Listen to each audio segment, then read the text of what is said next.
भिवंडीमधून ही बातमी आहे। लाडकी बहीण योजनेचे पैसे काढण्यासाठी बँकांमध्ये सध्या तुफान गर्दी झालेली आहे। भिवंडी शहरामधल्या अनेक बँकांमध्ये मोठ्या प्रमाणात महिलांनी गर्दी केलेली आहे। योजनेचे पैसे तपासण्यासाठी आणि काढण्यासाठी बँकेमध्ये गर्दी झालेली आहे। अनेक खातेदारांचे केवायसी नसल्यामुळे केवायसी फॉर्म भरण्यासाठी सुद्धा ही गर्दी झालेली आहे। आढावा घेतलेला आहे अनिल वर्मा यांनी।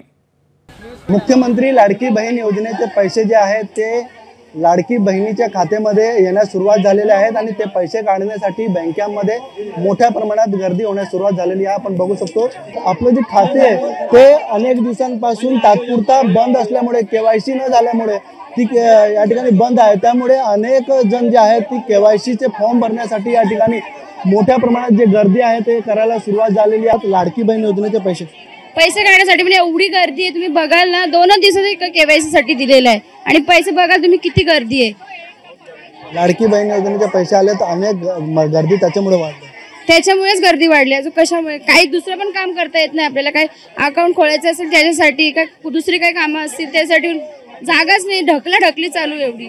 तुम्ही लाडकी बहीण योजनेसाठी आलात?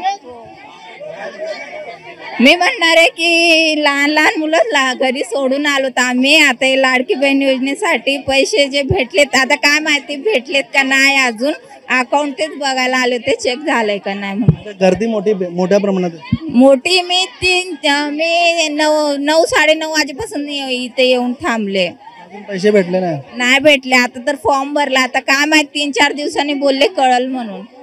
आज एवढी गर्दी आहे की तिथे उभा राहायला पण जागा नाही आहे आणि खूप जास्त प्रमाणात गर्दी आहे आणि मला लाडली बहीण पैसे योजनेचे आलेले आहेत, तेच काढण्यासाठी आले होते मी। आज खूप आनंद झालेला आहे मला की माझे पैसे आले म्हणून लाडली बहीण योजनेचे।